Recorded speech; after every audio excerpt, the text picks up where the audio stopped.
Now today, Neelix and I are going to be exploring my new Pioneer SA-720 amplifier. And yeah, I decided to get a new one. It has not replaced, Senor Smiley, which is the Marantz PM350. The one which I, at the beginning of the channel, all those years ago, I painstakingly fixed from a fault which was frustrating me. Anyway, I'll link that in the description below, and how I was right at the beginning. Slightly cringy, but then again, everyone experiences this. Anyway, the reason why I got this is because I wanted a second amplifier. There was just nowhere near enough inputs. In my last vintage hi-fi video, the two switch boxes did an amazing job at, switching between tape inputs. However, I just felt, I've always felt that, okay, they're a bit scruffy, you know what I mean? How else is, this is the only choice I had, so how else is one supposed to, But, yes, Neelix, you're knocking down my torch. That's what you're wondering, what's moving near your butt. Anyway. So I decided to get a second amplifier. And this one has two tape inputs, which will be good for the mini disc deck, the CD mini disc deck, one of them, and the second one is going to be good for something else, the Aiwa, the brand new Aiwa cassette deck. The Onkyo is going to go with the Marantz. I know in the upcoming vintage hi-fi setup, I'm going to connect the Onkyo to this. This was, there's a bit of time shifting going on here, going back and forth. I have a flux capacitor somewhere, that's my secret. So yeah, that'll be cleared by the end of that video. Now that is one very chilled out cat. Purring away. What's with you, huh? Every time I show something, you don't like it. Bless you. Now let's explore the features of this thing. As you can see here, it's got a tone control, which when it's off, actually it's kind of a little unusual. When it's off, the tone controls don't make a difference. I can see you looking at my fingers. Don't bounce on me. Anyway, now the tone control, when it's on, these work. You can adjust the treble and the bass. But when you turn the tone controls off, it doesn't matter where these are. It just flattens it. It's all flattened. These make no difference whatsoever. In a way, it's kind of good because you want to set something. You want to set the bass and the treble maybe higher or something like this, or whatever you want to set it to. So you can choose to have that option or just flatten it, make it all equalization centered. So that does that. This is subsonic filter, which I just always keep on. It's kind of like rumble filter, I think. It's for vinyl records. So anyway, mode mono stereo. Not sure why that's there. I've never felt a need for it myself. However, I'm sure there was a reason for it to be there, or else it just would not be there. Let's put it on flat. Loudness. I love loudness controls. Tape 2. So you get tape 2 and adapter. What the frick is adapter? Tape 2 or these. Yeah, basically it's just a monitor. Okay, tape 2 and then all these 4. So tuner, phono, tape 1 and aux video. So you can edit between, or you can do tape 1 to 2 and so forth. So yeah, that's what that is. And that's pretty much what it is. And speakers, A and B. And this is speakers off, speakers A and speakers B. So unlike the Marantz, you cannot put speakers A and B on at the same time. With Marantz you had two switches like this. A on off, B on off, or both of them on. You had the choice. But in this, it's either one or the other. So this is, of course, volume control, but also behind it here is the balance control. So that's left and right. But they feel like really good potentiometers actually. I like it when they have a little bit of resistance. Obviously too much resistance you can't turn it, and when it's like too freaking loose, I just heard like an air hockey, like going. I've had potentiometers just like you just touch them and they just go. Not good for something this powerful when you accidentally could knock it. Now alongside a completely chilled cat, you have the back of the amplifier. And this is tape 2, record play. Tape 1, record play. This is the bonus. The other one actually did have tape 2, the Marantz. However, it was like tape 2 or aux. You have, between the two, you have the choice. So it had a phono and then you had tuner. No, it didn't have many other features. Many other inputs, sorry. This one, which is strange. I don't understand this. Why is there a headphones at the back, which is RCA? I don't get that. Never seen this before, with headphones with RCA. If anyone has any idea with this, please comment below, let me know. Now then, speakers A, of course. First set of speakers, speakers B.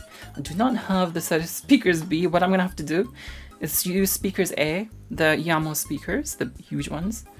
Speakers B, I don't have speakers B. So what I'm gonna have to do is the other Wharfdale ones I'm gonna use for the Marantz amplifier. So there's gonna be 2 systems within one hi-fi setup. So yeah, this vintage hi-fi setup, which is upcoming, is gonna be something. Now I absolutely love the idea of this. I love the fact that you've got outlets here for the other separates. However, the problem is one of them is unswitched, so it'll always be on. The other 2 only switch on when you switch the amplifier on, which again is very useful. The only problem is I cannot find these plugs anywhere.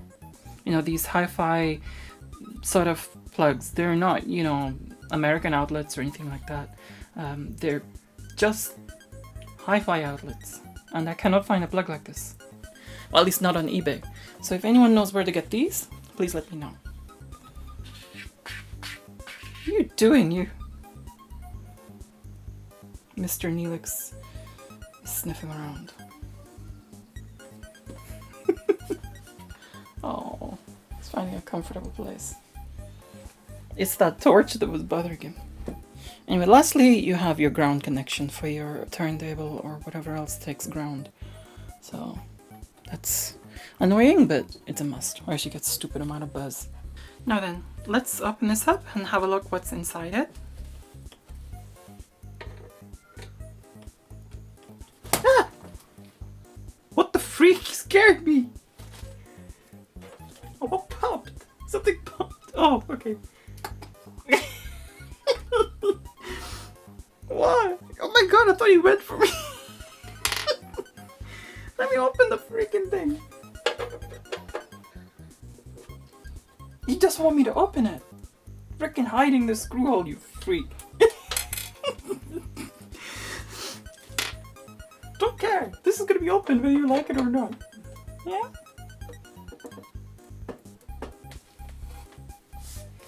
Maddie knows your weakness.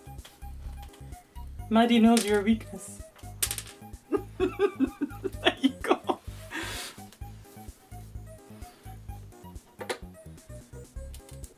Never fail.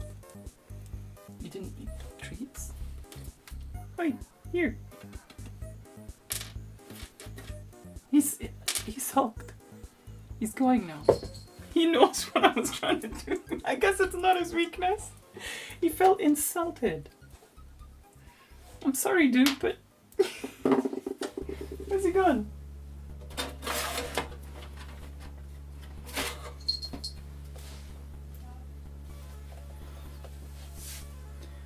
Okay.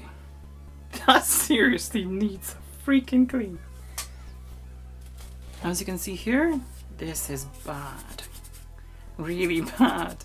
And the transformer here is absolutely rusted. This sort of, I think this has been kept in a damp place. This, the freak are you doing? Now this explains why when I turn this on and then it heats up, I can hear buzzing. Buzzing is the rattling, I'm suspecting, is the rattling of the transformer, plates. They're just like, And it buzzes every single time without fail, and that's only once it's warmed up. And I know that's from this. Now I know why, the state it's in. This is gonna need a restoration, not today, but another day, because I still need to order the capacitors for this, and I haven't got around to ordering them. There's a lot going on with, you know, this coronavirus and all this sort of thing. So, you know, I'm in isolation at the moment, so I'm not gonna... Saying that, there's not that many capacitors to replace. It's like there's a huge row here, there's 2 here, 4 there. Unless it's just me getting used to replacing, you know, seeing so many capacitors that this feels like nothing. There's 2 fuse points here. There's 2 fuse sockets here, and they don't have any fuses in. I mean, I don't think it's required, because this thing works perfectly anyway. I was gonna open this out to sort the buzz. I knew it was from this. I suspect it's from this. There's nothing else it can be from but this. Because it does feel like a 50 hertz buzz. I mean, normally a transformer hums, I know that. But after a while, after it warming up, you can hear this vibration, this higher frequency vibration there. And it's like, that is not through the audio itself. That is actually an external sound, as in the sound from the transformer, physical sound, because it's vibrating. Here we go. And that is annoying. And I'm going to include this little piece in the Pioneer video too. If you're in the Pioneer 1, then this piece is also included in the Aiwa, the upcoming Aiwa video. You could, there's probably the plates in here, and I mean it's rusted, it's rickety. It's a freaking beefy thing, it's heavy, because this is the heaviest point. You lift this entire amplifier up, and it's like that corner is on the floor first. You know, you cannot lift that easy. I was even considering, you know, when thinking about it, you know, maybe I can replace this with a toroid, but I'm gonna have to know the voltages and the current which is required. It's gonna be be more expensive to do that. I'll still have a look at the sheet, the actual the service manual, and see what the specifications for this transformer are, and so that I can, you know, see what I can do about it.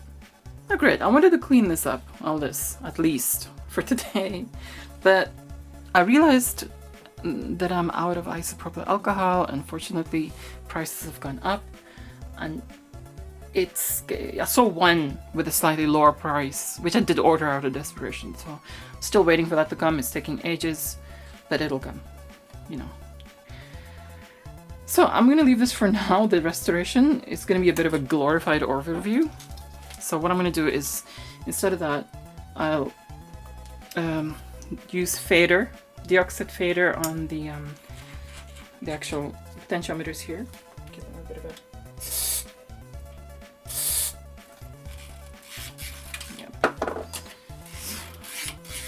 work those pots.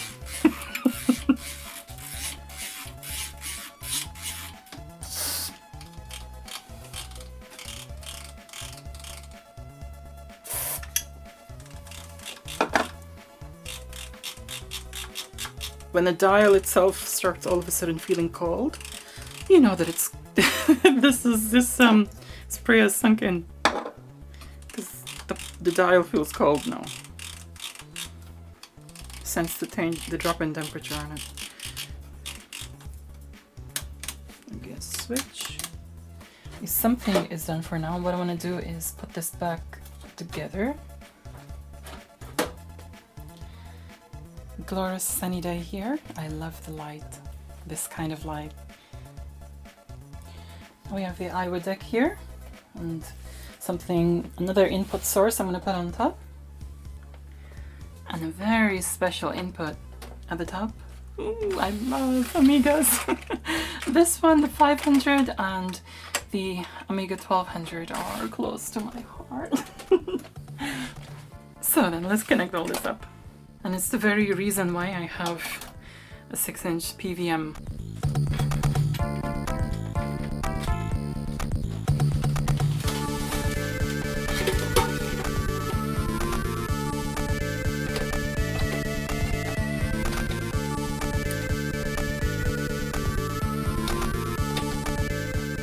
So let's now connect this Aiwa tape deck to the Pioneer.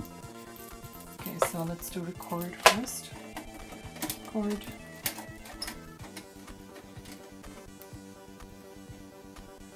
Line in.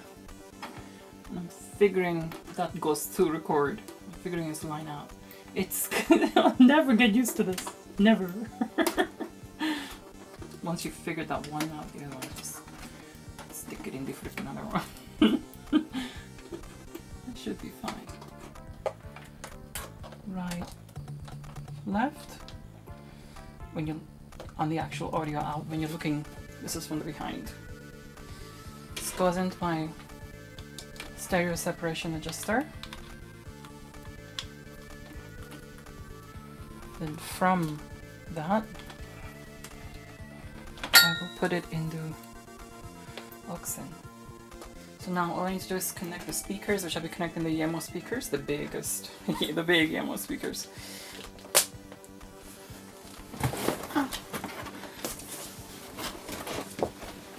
Which goes to this huge YEMO speaker here.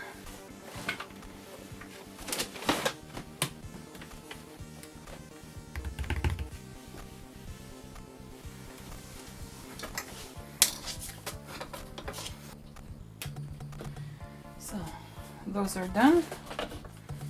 Okay, let's turn everything on. First of all, let's check the tape deck. Okay. Something in there. The last time when I recorded from my SID boombox, this is the same cassette.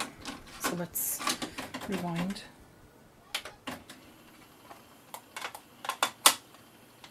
That would help.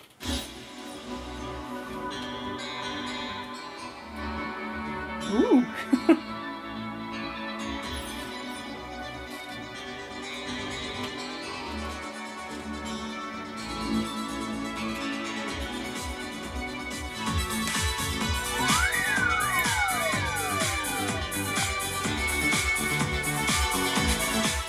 As I said, that is actually without any bass. That's amazing. I haven't put the bass equalizer up, nor have I got the loudness on or anything. That's just flat, normal. It's driving these speakers really well. I have to say it is a big improvement on the Marantz. However, I still do love the Marantz, but this is at a different level.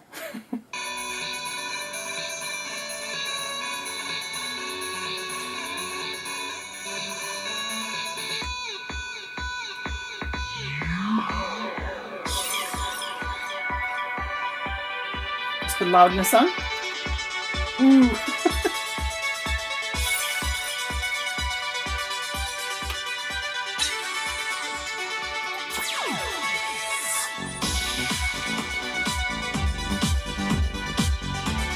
Okay, wow.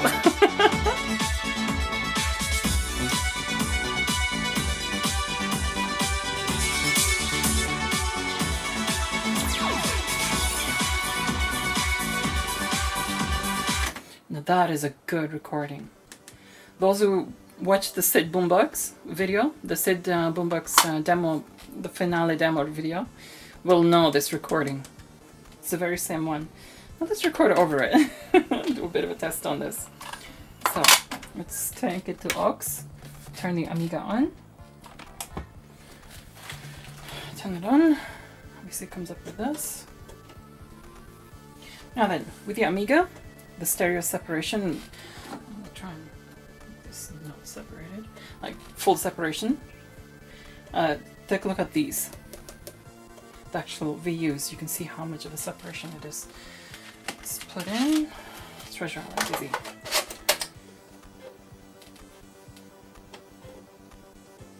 Gotta love a bit of Alistair Brimble's music. I love this Treasure Island Dizzy intro music, the actual intro screen. There's one part of it that's just got emotion, and I love it. I'll tell you which part it is.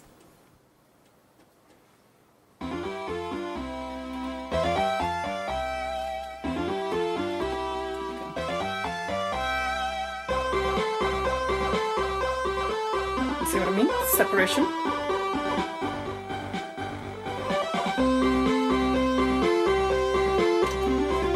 mono, which makes them both the same. This part. Oh, love this, it touches my heart.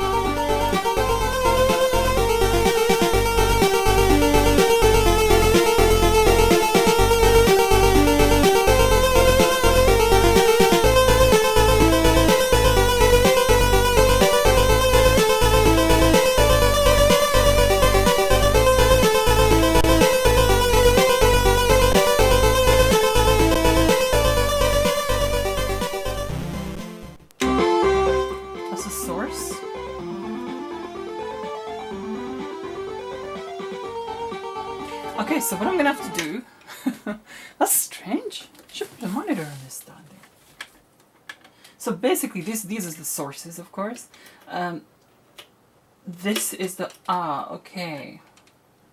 So what I'm gonna have to do is connect this Aiwa to tape 2, not tape 1. That way I'll know to monitor it. Because tape 1, you cannot hear what you're recording, so what's the point of having a 3 yet? Because that heck. Okay, you'll see what I mean, because this tape 1 is acting as a source, yeah?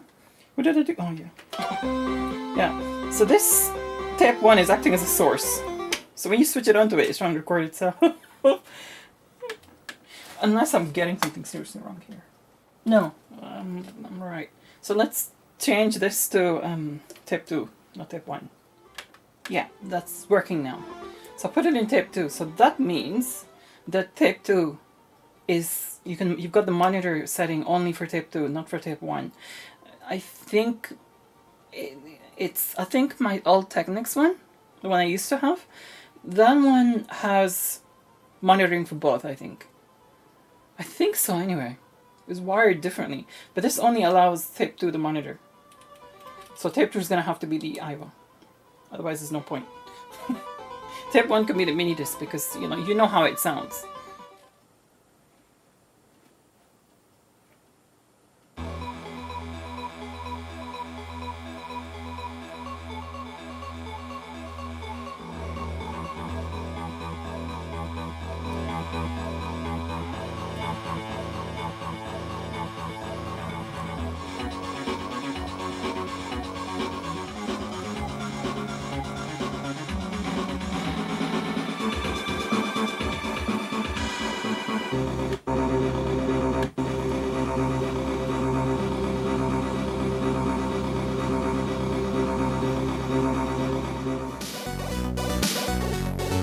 That is all for today. Thanks for watching and thanks for your likes and your shares.